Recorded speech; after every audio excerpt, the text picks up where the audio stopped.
everyone. I like the music. Yeah, I did too. There was some EDM that was playing us. Yeah, they all heard it. The people on the... Oh, yeah, I guess they did. This wasn't just in the studio for us. Anyway, hi. If you're just joining us, we're doing a special Pod Save America live stream as we wait for Donald Trump's State of the Union. Joint address to Congress. I'm calling it a State of the Union. We're calling Canada the 51st state now. I'm calling it the fucking State of the Union. Okay. So what is the distinction in the first place? The first speech of the term is supposed to be the joint address to Congress and not... But why? Because the State of the Union is constitutionally required, and this is not this constitutionally required State of the Union. Joe Biden did that. Got it. Because the State of the Union is supposed to be, you've done a year, now give us the State of the Union. What have you learned? Right. And is it strong? And that's what we're going to get tonight. Constitutional book report. We're going to get lessons and wisdom from Donald Trump. Mm-hmm. You guys excited? You guys excited about the speech? Couldn't be less excited. Yeah, not at all. It's going to be miserable and long and relentless. We're going to talk to some Democratic members of Congress Mm-hmm. right here in this live stream. Some surprise guests. And we'll take some questions, too, from our friends of the pod. And maybe we should start with the table setter. There's tariffs now. We're in a trade war. Heading into this speech. What do we think about the trade war? We think that was a good move on the day of the speech? I want to see the whiteboard in the White House Communications Office where it said, where they circled today's date, March 4th, and put market crash. Unless he created another problem that he'll be solving in the speech tonight by announcing the end of the trade war. And then futures go up. I mean, it's not out of the question. Maybe he's buying the dip. His Commerce Secretary said today that actually they might have an announcement tomorrow that they're reducing the tariffs. He also said we're going to balance the budget, so I'm not sure how dialed in that guy is. Wait till he finds out that they have to release a budget in like 2 weeks. There was also a thought that maybe Zelensky and Trump would sign the minerals deal. So he could talk about that, the rare earth minerals deal before the thing. But then someone said that someone said that the White House says maybe not. Reuters reported that was going to happen. Then the White House denied it. I figured he would just, bring Zelensky out and beat the shit out of him with J.D. Vance, just curb stomp him on stage. Here's the thing. Like, it's great that Reuters has it or the AP has it, but you can't really trust it until Newsbusters has it. Until Gateway Pundit. You got to wait till somebody inside the OAN guy. That's how you know it's real. Marge's boyfriend has it. Yes. Reportedly. Yeah. Who's that dude on the screen? Sorry, there's someone on the screen that I thought we were supposed to talk to. But it turns out that it's just someone on C-SPAN.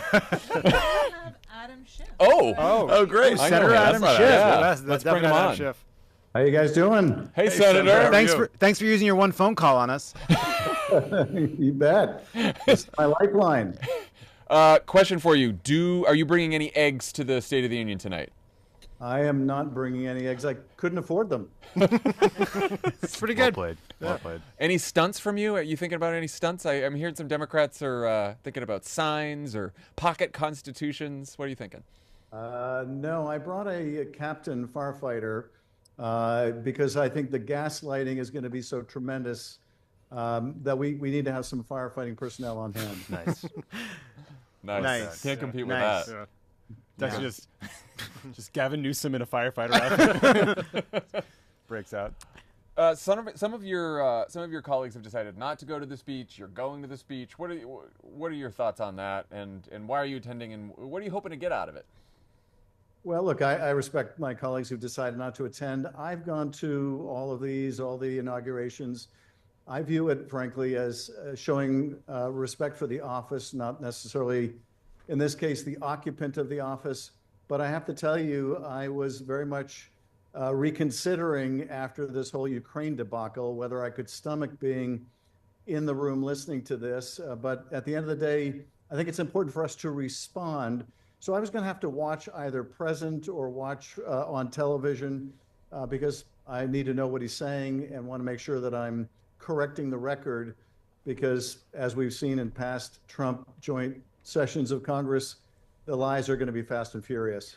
So there was a James Carville op-ed that made quite a kerfuffle because it said that one thing Democrats should try is playing dead for a while. Does that make sense to you, playing dead? No, it doesn't make any sense at all. And I have to say, I'm a big Carville fan. I think his instincts are normally very, very good, even if he got the presidential race very wrong this time. But nevertheless, no, I think that's exactly the wrong strategy. I mean, we certainly don't want to do things that are self-defeating, but I think we need to fight back. We need to push back. We need to be communicating in different ways. I think we relied way too much on mainstream media in the presidential campaign. So we've got to broaden our reach. We've got to sharpen our message. We have to do vigorous oversight. We have to do vigorous investigation, litigation. But no, playing dead means that we will be dead. Along the lines of not playing dead, government shuts down in 10 days, I think. This will be the one moment where Democrats potentially have some leverage to push back against Musk and Trump and the Doge cuts. Have you thought about how are you thinking about that moment, and how your Democratic colleagues thinking about whether you should use that leverage when you get it? Well, I think we need to try to seize the opportunity to use that leverage in every way we can. They're going to be content to simply pass a continuing resolution for much of the rest of the year so that they can slowly dismember the government or make way for their reconciliation bill. So, we are strategizing about the best way to fight that. If there is a shutdown, it is going to be a Trump shutdown. They control everything. And there is a lot of concern about what they might do during the course of the shutdown to further cripple the government. But yes, this is one rare moment where our votes do matter, where we have some leverage, but nevertheless, it's perilous because we're facing a potential shutdown and a lot of damage they could do in that shutdown. Senator, could you elaborate on that a little bit? What potential there could be for Elon Musk and the Doge folks to speed up their efforts to gut the U.S. government during a shutdown? Well, look, I'd like to lean into resisting in every way we can and figure out how do we use the leverage of this moment. But it may very well be that they want the government to shut down so that they can reopen only the parts of it that they want. They can bring up a measure to reopen the VA. They can bring up a measure to reopen parts of the DOD, and they can leave closed everything else. They can unilaterally declare essentially all federal government employees are non-essential. So this is obviously not a normal administration, not a normal time, not a normal environment. We can't go into this thinking that there's going to be any observance of any of the usual rules of engagement. So we need to use the leverage we have to fight for the best that we can accomplish and to show, frankly, that we are fighting back against this, that we are not willing to simply go along with it. Senator, there was a New York Times report today that the interim U.S. attorney in D.C., Ed Markey, was pushing to impanel a grand jury to investigate comments that Chuck Schumer made in 2020 that he retracted at the time. And then DOJ said, even that's too much for us. Martin also sent a threatening letter to Robert Garcia, one of your colleagues from California in the House. You've also been, threatened by the Trump people and the MAGA universe a million times that they're going to arrest you, throw you in jail. How are you all thinking about sort of the legal threats and the retribution, the potential for retribution that's coming from the Trump White House and the DOJ and people like Ed Markey so far? Well, just today, Elon Musk tweeted to his zillion followers that I'm guilty of treason. Oh, right. You might remember during the first iteration of Donald Trump's presidency, him accusing me likewise of treason and saying there used to be a way of dealing with traitors. And of course, he was referring to execution. But you can count on the fact that the U.S. Attorney in D.C. will not be looking at that. Instead, he's going to send threatening letters to members of Congress that he wants to try to intimidate. But it's not just these efforts to potentially investigate or tie down or chill Democratic members of Congress or others.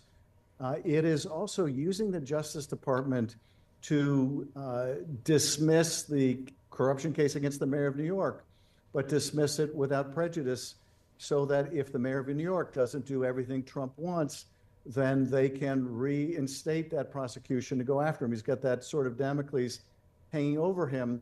Likewise, they tried to do an investigation of this fund that was set up under the Inflation Reduction Act to fund renewable energy projects. And they went shopping from prosecutor to prosecutor, trying to get someone to authorize a warrant.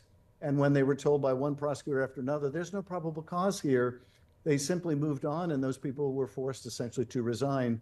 So they are weaponizing the department in a way that is unprecedented.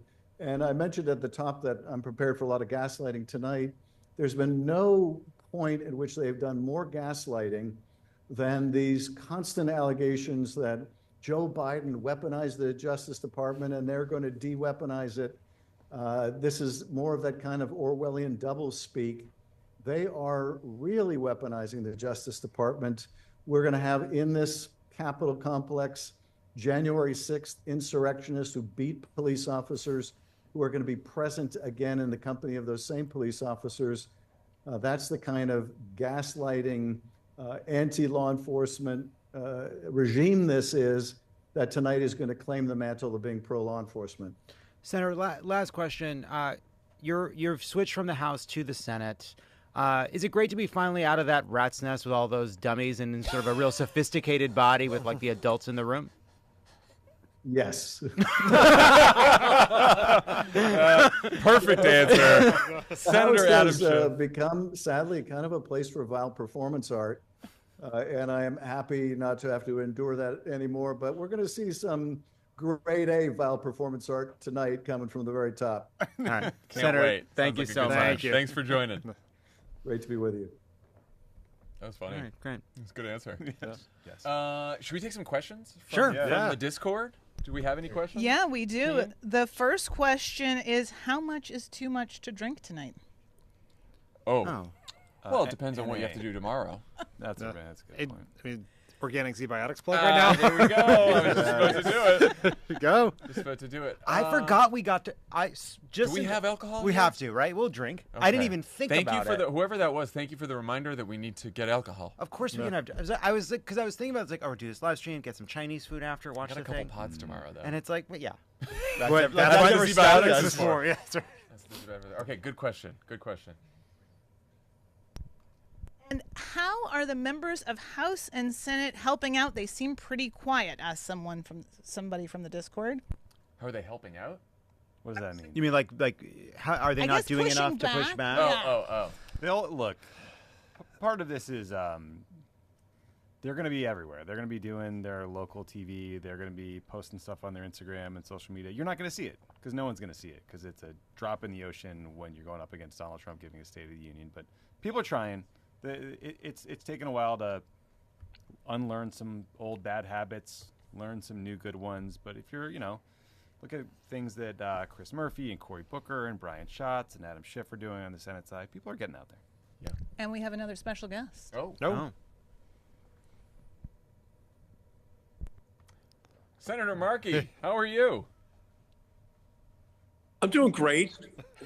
Just looking forward to this historic performance tonight by Donald Trump. We're going to be breaking all-time prevarication records in a State of the Union address. So I'm going to be an eyewitness to this, and I think we have to be in order to let at least half, and I think it's more than half of America right now, know that half of the Congress just sat on their hands throughout the entirety of his speech. And I just think that visual is going to be very important tonight. What are you watching for in this speech tonight? What are you? Is there anything that could surprise you at this point? There is, from my perspective, nothing that he can't consider. The Republican paradox is that they don't believe in government, but they have to run for office in order to make sure that the government doesn't work.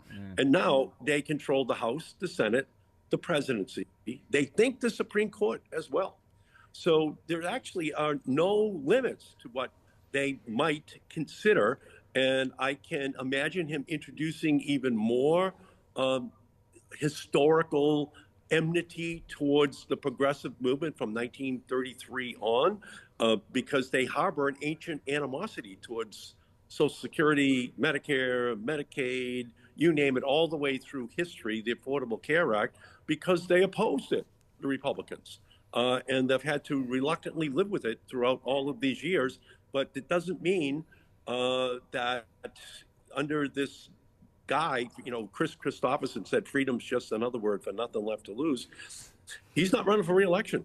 So I don't think there are any limits on what he might say tonight or tomorrow or next week, because he can be persuaded to absolutely stand for ideas that are 30, 40, 50 years old in the rearview mirror of history, but are on the blueprints of Republicans for generations to kind of eliminate from our government. So I would be surprised if he didn't have 3 or 4 shockers tonight to feed the MAGA base even more of this raw meat. I take it that from your comments here that you are viewing the dramatic DOGE cuts in Social Security staffing and offices as part of a long-term Republican plan to break Social Security. Do we lose? Oh.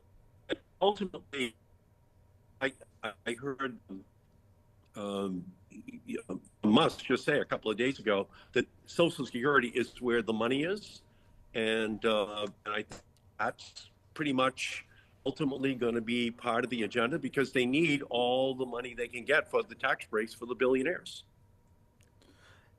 So we're seeing you on vertical video because you're the Gen Z senator, and do you feel a certain sort of important sort of representation to be sort of the honorary Gen Z member of the Senate?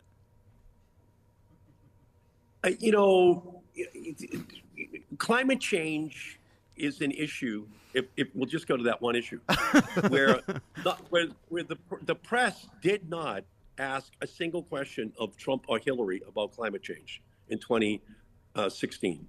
And so that's why Alexandria Ocasio-Cortez and I introduced the Green New Deal, which is called the Green New Scam every night on Fox TV. Now, one of the problems is on traditional, like we call MSNBC, CNN, they don't talk about climate change. They don't talk about that issue. But over there on Fox, it's the Green New Scam, because that's what the oil and gas wants. And in my opinion, there's going to be a movement of young people before the end of this year, because it's going to become very clear that on issue after issue, wind, solar, battery storage technologies, all the way down the line, that there has been a fundamental attack on the future of these young people in our country. 94% of all new electrical generating capacity installed in the United States in 2024 was wind, solar, and batteries. And it's just an existential threat to the business model of the oil and gas industry. And so Gen Zers and younger are going to be rising up to create a movement again, to create the momentum towards the protection of all of those programs. And so it's not your age, it's the age of your ideas. So I'm kind of an honorary Gen Zer and fighting for that issue. I was wondering, when we annex Canada, do you think we're going to break it into multiple parts and make it a bunch of states, or it's just one really big state kind of on the top? Well, they've got, I think, 42 million people. Mm-hmm. So I think we wind up with 50 congressmen. Nice. If we're doing it by the same numbers we have in the United States. So it would probably break down 40 Democrats and 10 Republicans, which would give us might send us back to like 1933 again. Yeah, why are we fucking for this? We get 4 Democratic senators out of this thing. Representatives only. Excuse me? No, it's best to ignore what I just said. Last question for you. Look, obviously it came before all the Doge chaos, but Donald Trump did come out in favor of permanent daylight saving time. Look, I know we've got bigger fish to fry right now, but can we sneak this into a CR? Can we get this thing done? Well, I call it Lovett savings time, and I do think that the time has come, especially when we're we're like 4 days away from daylight savings time on this Saturday night and Sunday, where Oh, yeah. actually it is the beginning of spring, because it's only when people get that extra hour. So even a blind squirrel finds an acorn once in a while. So maybe this is where Donald Trump and I can agree, although I'm not sure, like many other issues, he understands what he's talking about when the paper is put in front of him. But I hope, John, that we're able to get this done. That would be perhaps the bipartisan agreement that we could reach this year of all issues. He mentions it tonight. You're going to be clapping. I know it. Yeah, that's right. That's right. Senator Markey from the wonderful Commonwealth of Massachusetts. Thank you so much for joining us, as always. No, great to be with you. Thank you. Congrats to you to remember to say Commonwealth. I mean, that's It's our home drilled state, into, it's huh? drilled into them. That and coffee and Where's the Duncan. Where was and a Marcus kind of- Duncan? and a whitewashed history of the 1960s. That's basically what you get in Boston. We've got a lot of questions about how people can find the Discord. Oh, Not well, just wrong Elijah. people. Is that, yeah, I was going to say, is that from Elijah? You're going to want to go to crooked.com/friends, and you're going to sign up for Friends of the Pod. And you get ad-free episodes of Pod Save America, and you also get Dan's show, Polar Coaster, which is a subscriber-only show, Terminally Online, which is our funniest show that we do here at Crooked. What else do they get? And you get access to the Discord. I'd say which it's is a our wonderful loosest show. I'd say community. Love It or Leave It is still our funniest show. But yeah, no, I think it's our loosest show for sure. So week by week. We can give him Elijah's cell. Yeah. 336. Just kidding. All right. What else we got? Do you view so this is from Rebecca on the Discord. Do you view the recent protests as valuable or helpful? Sometimes holding a sign and yelling feels pointless. Very helpful. Whoever held up J.D. Vance skis and jeans is my hero.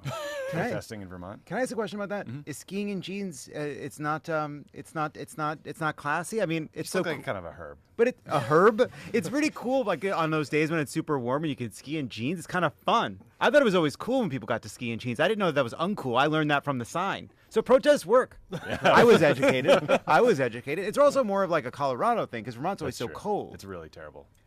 Yeah, I think we want to show energy. I think that I would go to the head of the Republican House campaign committee today said no more town halls for Republican House members because they're worried about too many people showing up at the Republican town halls. I think another option is to just show up outside their offices if they're not going to hold town halls. Important to be respectful, of course, and follow the law.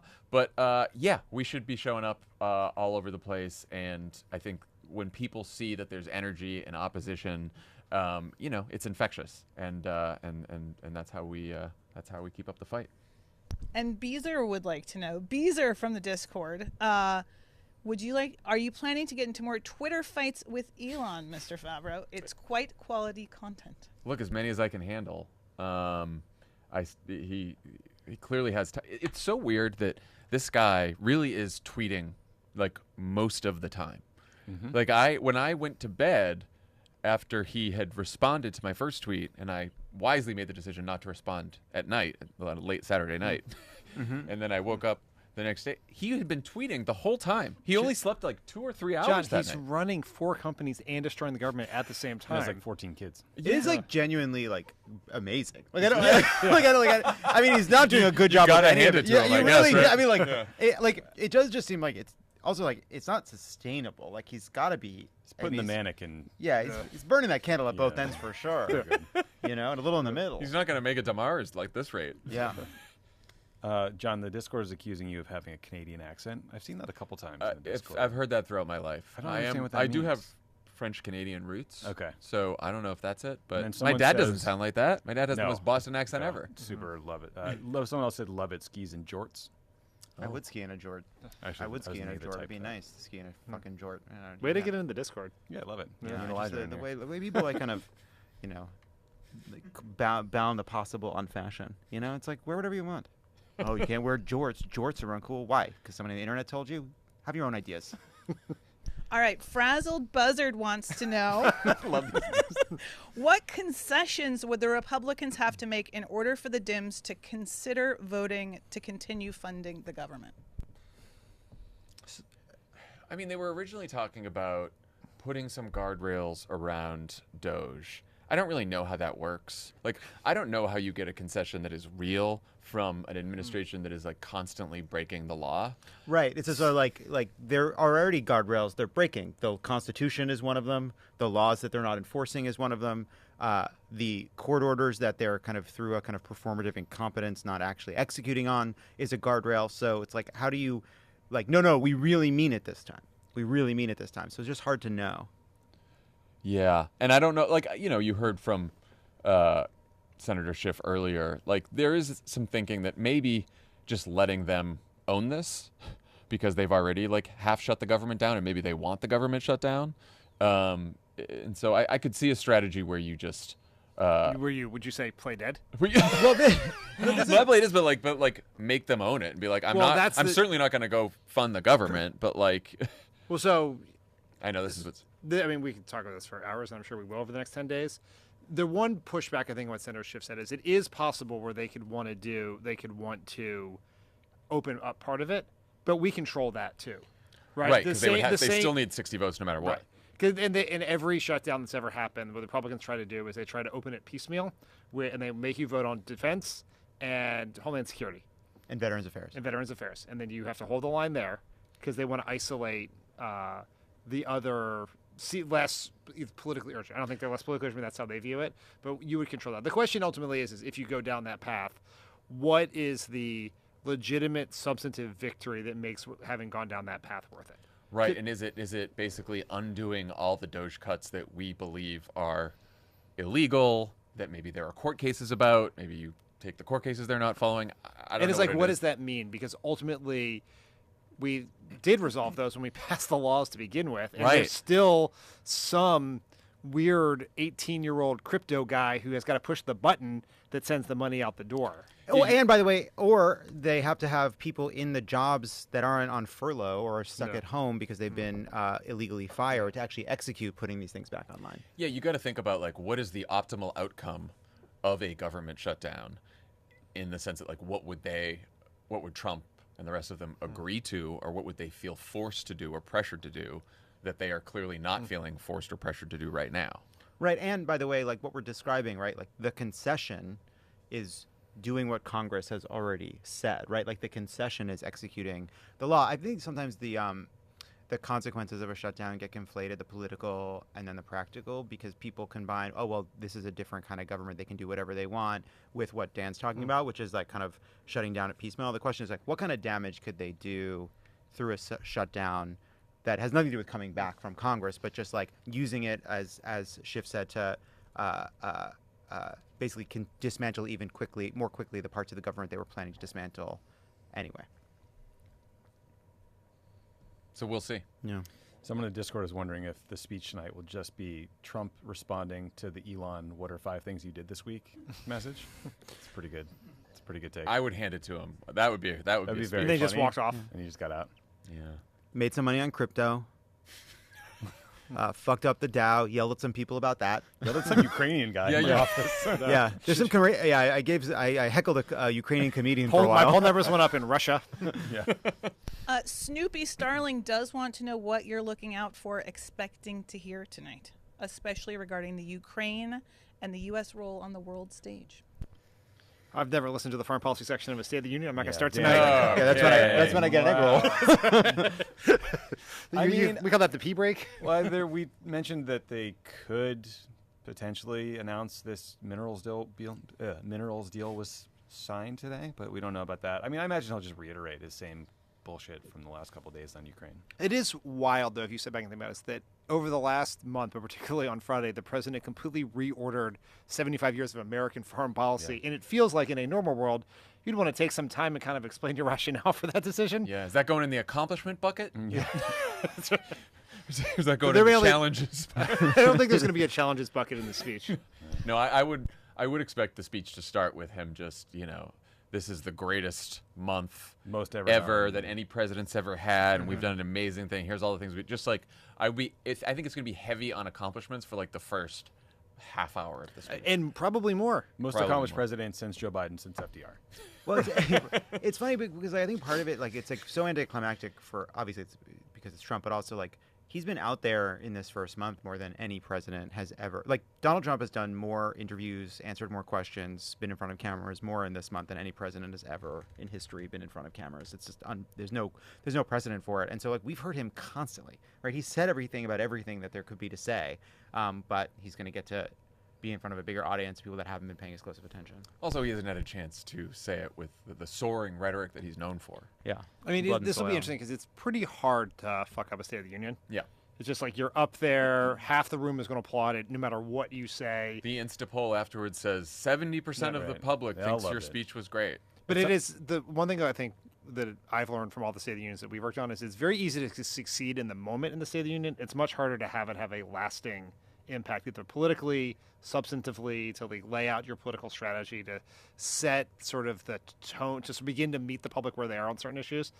It's like Trump is going to go in there and declare this the return of the golden age, and you have polls today that show that the majority of the country thinks the State of the Union is not strong, right? That we're on the wrong track. The wrong track numbers are not that much better than they were when Biden was president, and he's clearly not going to address that. Okay. Not going to meet the moment.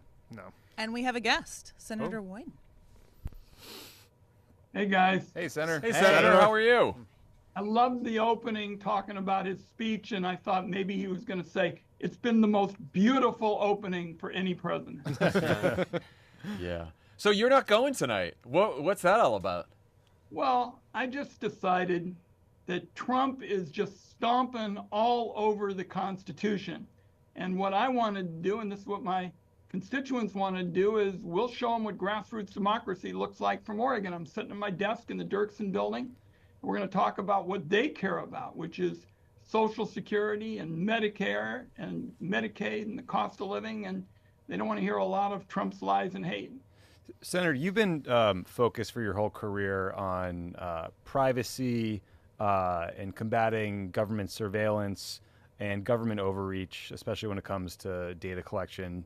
How concerned are you after the last month or so of watching Tulsi Gabbard's comments since she was installed at the DNI, and the news that not only were we going to have Kash Patel leading the FBI, but that a man with a head from Minecraft named Dan Bongino is going to be the deputy over there? I'm concerned about all that. I'm even more concerned about what's going on at the IRS and Social Security. Social Security is basically the treasure trove in America of personal information. And the prospect that all these 22-year-olds have it and they claim they were going to use the data for personal disclosure or anything, I'm not convinced. So you have a three-piece suit on. It's a cool choice. Is it because it's cold, or is it a fashion thing? It started out cold. Now it's getting hot. And hot. We've been talking about the potential shutdown.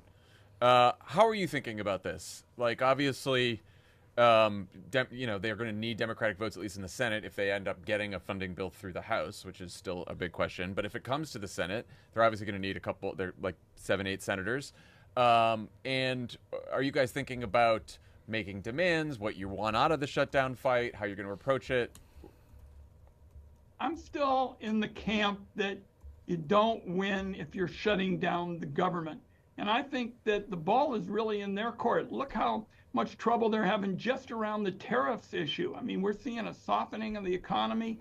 We have jurisdiction over trade, and the numbers just look terrible, and we're going to see a lot of retaliation, it seems to me, by our allies, and they're going to have to explain what they're doing to get the economy on track. And I think the pressure is on them to make a good deal and something that works for the country. What are the kind of reassurances you would need to see? Right, because they are doing a bunch of illegal things. They're ignoring what Congress has said in the past. Like, what kind of reassurances would even be possible to make you think that through a CR, right, you'd be able to curtail what Doge and Musk is doing?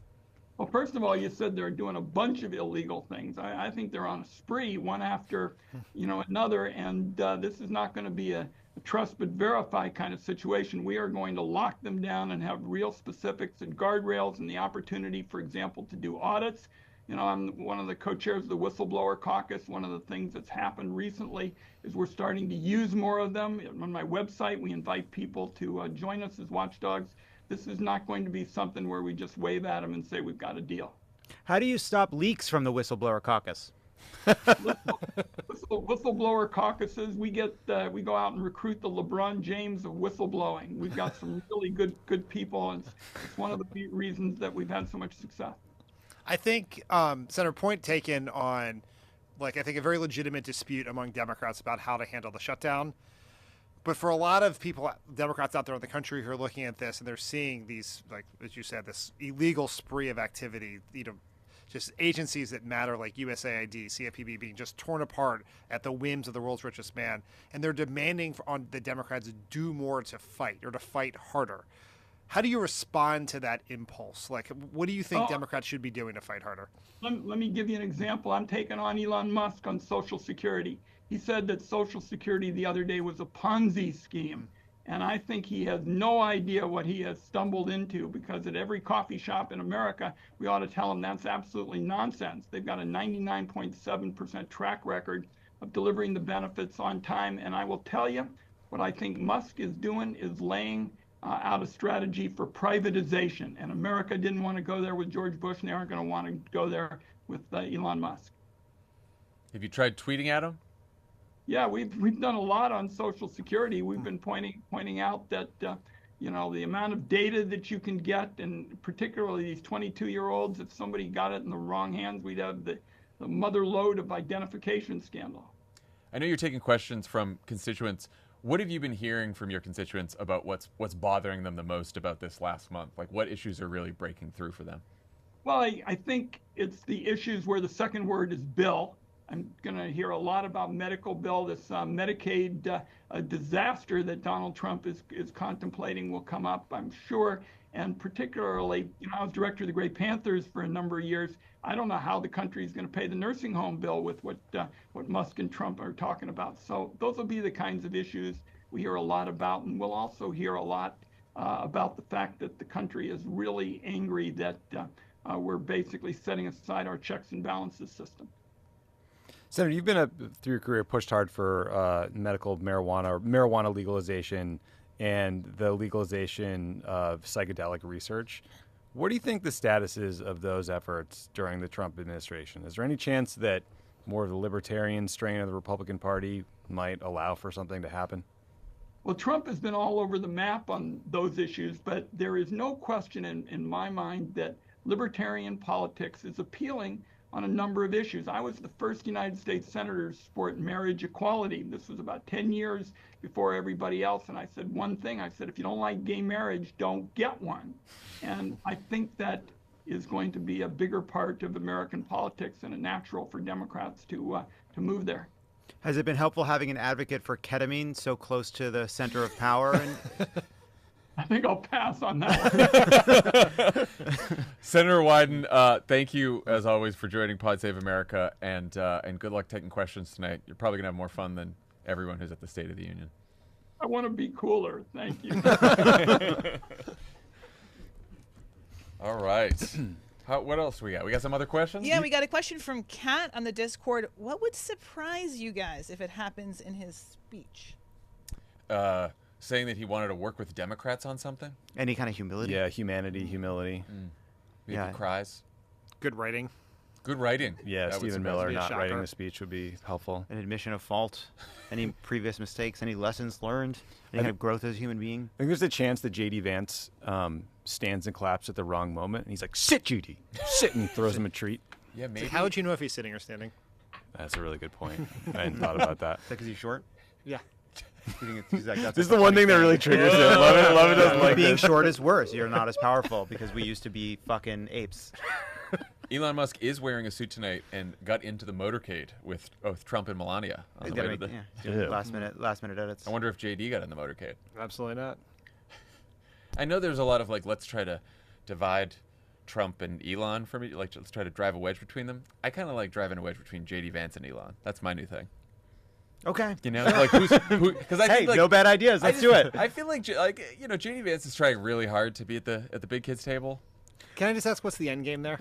Just personal. Okay, as long animus. as grudges, you yeah. have decided that Yeah. that is a fun thing for you in this dark Yeah. time, you should embrace it. Yeah, because those two I dislike somehow more than Trump right now. JD Vance, Elon Musk. Yes. They're ahead of him on the chart right now. which is unsettling to me. I agree. What number is Trump? Is he 3. just- Three. okay, Yeah. I'm just checking. Yeah, well, I think for me, it's like in part because like on some level, we like that like being inside like Trump's mind is in some sense like a terrible prison, right? And like does it make me feel bad for him at all? But I just know that he's living a nightmare every day, and that he's a broken person, and so he's just careening through life. Like Vance knows better. He's doing a performance. He's the best little boy in the world. And Best little boy in the world. which, if you know what I mean, he's short? no, it's because he's the best little boy in the world, and he's going to do everything to make Daddy proud. But and then Elon is his own pathologist, but they're so smart and so evil. We're just watching the floor right now. Should we do like cable commentary Who we on got? the floor? Oh, here's JD right now. There he is. Coming in. We're There he watching is. JJ. There Who's he that? is, like a pig in shit. There's John Thune. Thune, somehow looking even older. Yeah, really. Did you guys Yeah. watch JD Vance on Hannity, I believe? No. He was so giddy to recap his role in the chaos in the Zelensky meeting. Very It was proud of just- himself. thrilled. Look Thrilled. at him, Marge picking right there. shit. There's Marge. Where's her MAGA hat? There's Chuck Schumer. There's Chuck. See Dick Durbin poking hasn't up the been back. indicted yet. Icy glare. John Uh, Den's so tall. Should we take another question? Sure. No, I think this is really Yeah, good. I've got one. Is this not good So- enough content? Us remembering Works on people's cable, names. or Yeah. does it? From Annie, why don't Democrats more openly advocate for progressive agendas? If they embrace the far left as strongly as the GOP has embraced the far right, could they mobilize movement from the base? No. No, I do.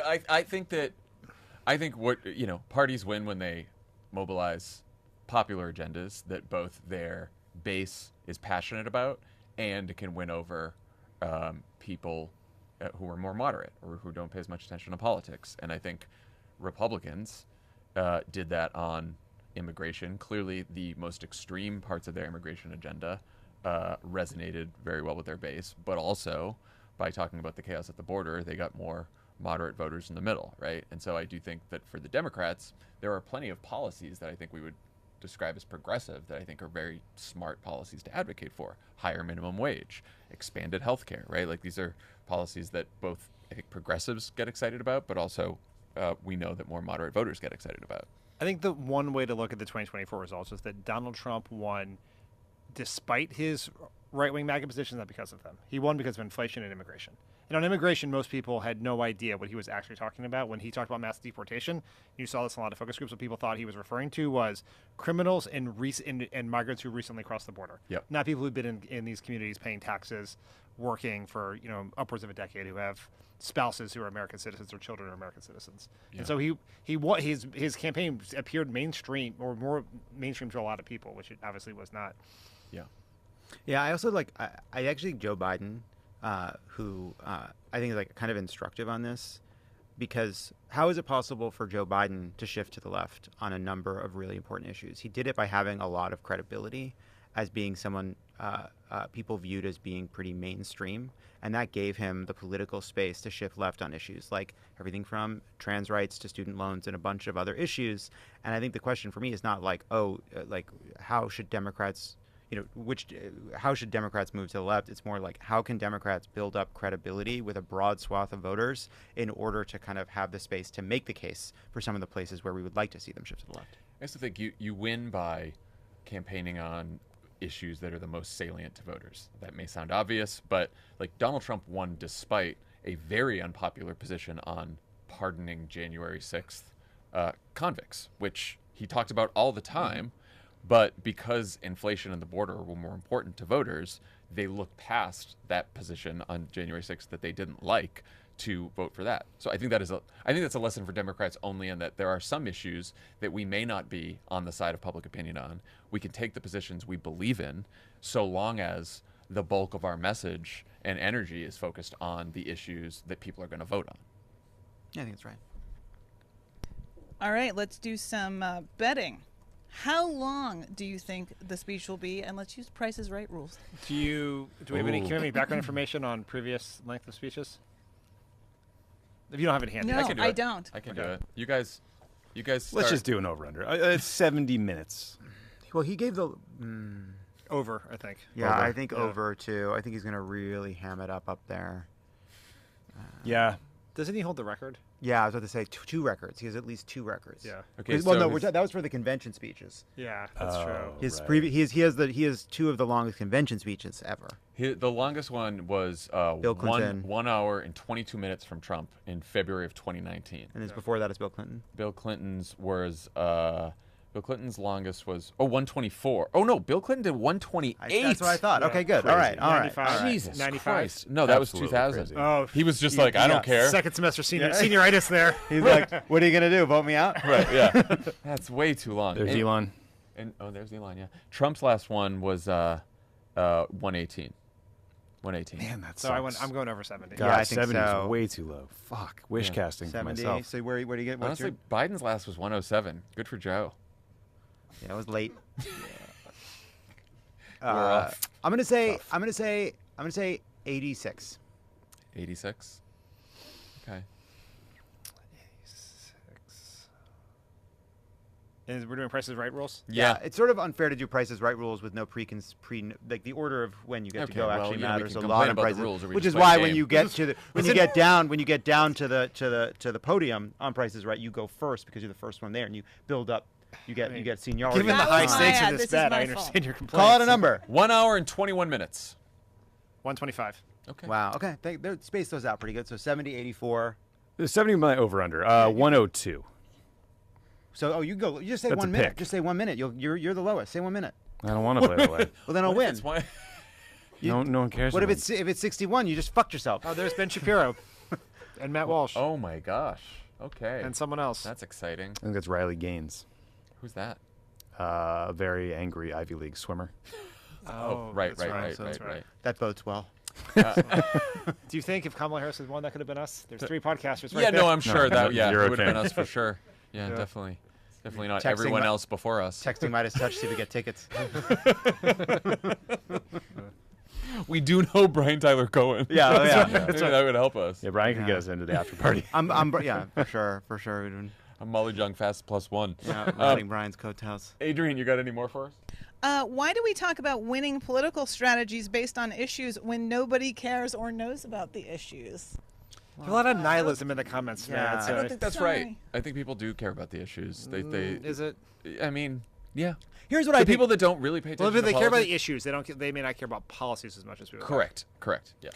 That's fair. Yeah, I would say, look, I think the truth in that is like when people are like, oh, what could the Democrats do tonight? Or like, should they stand up and turn around? Should they throw a grogger around like it's Purim? You're like what? Okay. You know, anybody Jews know when you say Haman's name, you throw the grogger around. Oh, that was a question, I think, in solid prep for Schiff. But yeah, which we unfortunately we didn't get to the Purim questions for Senator Adam Schiff. But like, yeah, like right now it's like pretty demoralizing how little power Democrats have and how hard it is to make people care about things. Like the fact that Donald Trump throughout 75 years of alliances and foreign policy, and it doesn't really seem to reach a lot of people it should reach. Like it's part of a huge problem, but like that doesn't mean the slow grind of like trying to make the case doesn't ultimately matter. It isn't what we ultimately have to do.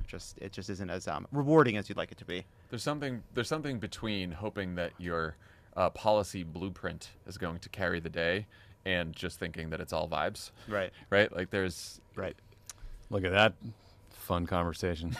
Mike Johnson and J.D. Mike Vance. Look at that. Look at J.D. that. Vance. Two guys that So then my son's Right, I was about masturbation to data say. came through on Wednesday. these are two guys who thought a Then lot again about on not looking Thursday. at porn on their phones. Look, there's Adam Schiff. There he is. Yeah, From wow. our stream to the Senate floor. Can you believe it? Can you believe it? From our lips to God's ears. A.K. Muskie on the Discord wants to know, what should we look forward to in Slotkin's response? I bet she'll talk about costs, affordability. Sure. It's just, of course, Doge. Doge will come up, probably. Doge will come up. She does have a extensive national security background, so I'm sure she'll talk about the Ukraine situation. I would just say that this is an impossible job. Yeah. That she has. So we should level set expectations. It is very hard to do. The best have been forgettable. The worst have been Yeah, memorable. remember. Yeah, that's right. If you're sitting here and you remember who delivered it, like we all know Katie Britt delivered it last time because she was terrible. That was so good. God, I Oh, forgot that's about right. that. That was a really good one. Marco Yeah. Rubio just drank some water, and now he's sitting on the couch hoping he dies. Yeah. Alyssa We're wondering if Slotkin. he's already dead. Alyssa Slotkin is great. I really like her. Loved campaigning for her. She's a great senator. But if what you're looking for involves something in her speech, go to Netflix. Look forward to something more enjoyable. I do have a, take I a have, break. I have a question from the Discord that I just want to offer Jon Lovett. I don't know why I'm doing this. We're cutting this right afterwards. If you had to This pick is live, John. No, I'm saying we're cutting the live stream before he can talk. Okay. If you had to pick one philosophical thought experiment that describes tonight, what would it be? And please explain it in excruciating detail. You basilisk dick. You fucking asshole. Savannah. You get nothing. Thanks, Savannah. You get nothing from me. You get nothing from me. Unbelievable. Unbelievable. I wanted to ask Ed Markey if he'd seen the new Red Sox doc on Netflix. Oh, yeah. The Comeback. Or the 10 Or the part. Celtic, what about the 10 Celtics part one? Celtics That's just one. out. Is it out already? I think episode 1 is out. Have you seen it? No, I think it's just out I, now. I say this with all due respect to Yeah, the you great don't like 'em. Celtics. It would pain me to watch it. Okay. I understand that. We're It's out of losing jealousy. everyone. No. Havana D wants to know, do we think Democrats being disruptive during the speech will work in their favor? No. No. No. It's you're not on a level playing field is the problem. You have one guy who's got the mic, and he's talking, and he's got he's and you got a whole bunch of people. And I believe this too when a Democratic president is up there and Republicans try their bullshit. Like it can disrupt the speech and maybe disrupt the president's flow for a little bit, but inevitably everyone's like, well, the guy was trying to speak. Why'd you do that for? Yeah, people don't love hecklers. Like, one person has the microphone and you don't. Right. We're not doing crowd work here. I mean, if we remember, I think it was 2 years ago, Biden's best moments were Mixing it up with we're people mixing up with heckling. Republicans. Because the rest of the speech. Obama had good moments mixing up with Yes. Republicans when they heckled them. Like this is just what happens, you know. It's because Yeah. the rest of the speech is so scripted and pretty boring and very rote. And so if there is an off the cuff moment, it's going to break through in a way, and it's probably going to break through to the advantage of the person standing on stage with a microphone. Right. And also, you got to keep objectives in mind. What's the objective, right? The objective is to make Trump less popular and make Republicans less popular and remind people why they don't like Republicans. So I don't know how you do that by heckling Donald Trump. The argument, if you were to take the pro-heckler side of the sure. argument, it would be Take you're it. trying to rattle him into doing something insane and screwing Yeah, up we his don't have whole enough night. of that from him. Yeah. Yeah. He's always so calm and steady. Well, I mean, this is like I'm doing this is not my case. Oh, I'm I know, carrying- no, I'm I carry- appreciate I'm it. carrying I the water of appreciate the hecklers. look, I know you're a big heckler. I am in league with the people with empty egg cartons tonight. You've got your pocket constitution. Yes, You and brought I'm it going to to wave in it. your pocket eggs. Is that if yeah. he were to have a moment that like this is the moment where he becomes president, as we've seen in previous ones, so a moment where he seems unhinged is theoretically better. Now, are you really going to be able to achieve that? Or the odds success of that? I'm not so sure. The challenges of this were mentioned while we were sitting here waiting for one of our guests. C-SPAN listed the ways in which Democrats are protesting. I know. I saw And that. included some were wearing white, some were wearing black, some were wearing scarves and ties in the colors of the Ukraine flag. Those are just clothes. Those are just different color clothes. That's just group of people wearing clothes. Yeah, like I this is why it's like, I don't know. Whatever power we have right now, it's about, hey, the American people are on our side, which is why the town halls have been so powerful. Why I think even Senator Wyden saying I'm staying out of it. I'm going to talk to my constituents, right? Like where Elise Slotkin is going to be doing her speech, I think is important. But you don't really when you stand up and yell, you're alone. No one can hear what you're saying, right? It's not like you're driving a message. You're just a heckler, and you don't have a lot of power in that moment. So I think it doesn't work for me. Also, I think that Donald Trump turned in a pretty insane performance in the Oval Office last week with Zelensky, and immediately people were like, "Oh, he got him! He was great!" Like his scores are going to be like it's a huge win We're anyway. going to say that anyway. Yeah.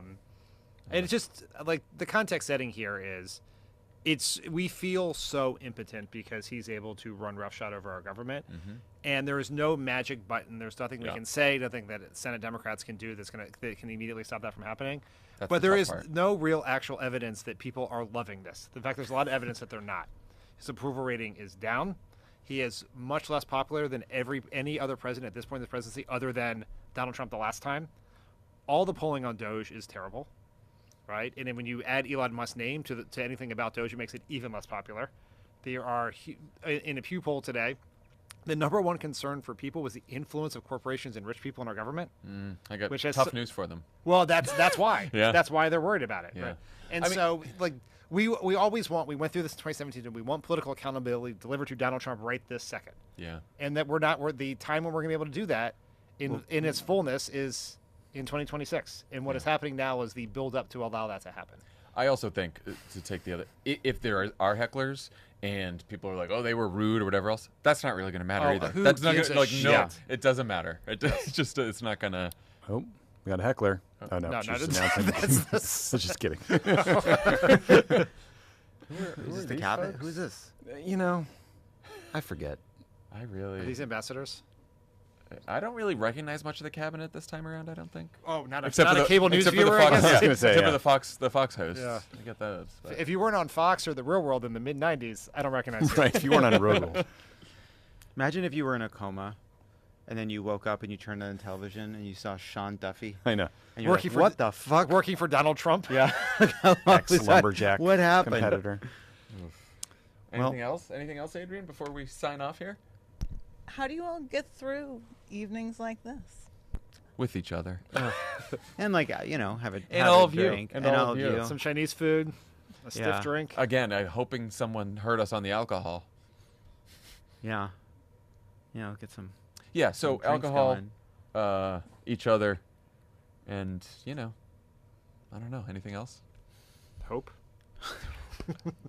Did I say Elise Slotkin? Alyssa Alyssa. Slotkin. Did you say I Elise? think I may have said Elise. We'll go back and cut and edit it. Edit that. Hey, Yeah, just remember live. Thanks for highlighting. So on Love It or on Love It or Leave It this week, we were talking about Yellow Jackets, and we were talking about the basically cannibalism has come up, and we were talking about a thought experiment. Oh boy. Oh boy.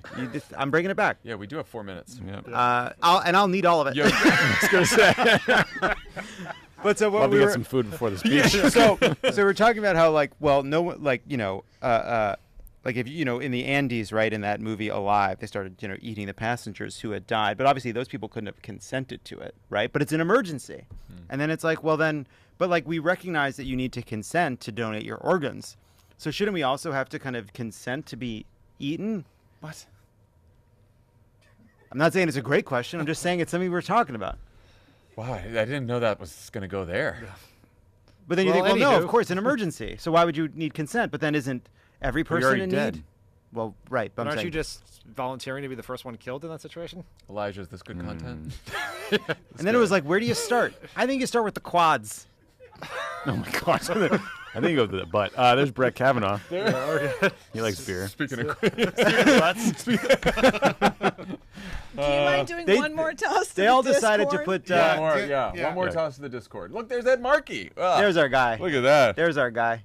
Gen Z's own Ed Markey. Adrian, one last question, and thank you, Adrian, for all these great questions. And thank you, Discord. Hey, thanks, Discord. Where can people find this Crocodile. Discord? Saying throw to the And Discord. Let's throw Oh. to the pod. Let's throw to the bonus pod. Oh yeah, we're gonna have a bonus pod that's gonna be in your feeds tomorrow. And again, go to the. We're gonna be in the Discord, or we're gonna try to pop in the Discord. You'll see us in during Discord. the speech to talk to you guys, answer some questions. So check us out there, and subscribe to our YouTube on Pod Save America. And how do they get to the access to the Discord, John? Crooked.com/friends. As I said earlier, I'm the only one who's Well, plugged people, the Discord people now. come in and out. They come in and out. Crooked.com/friends. You're going to go there. You want to go and sign up to be a friend of the pod. You're going to get ad-free episodes of Pod Save America. You're going to get Polar Coaster, Dan's show, Terminally Online, Funnier Than Love It or Leave It, and you're going to get access to the Discord. Wow. And cannibals. And you're going to support a great independent media company. That's ours, Crooked Media. Yeah. Talk about a veil of ignorance. Everyone. That's a famous philosophical all right, thought everyone. experiment. Enjoy the speech. We'll talk to you on the other side. Well, it seems like a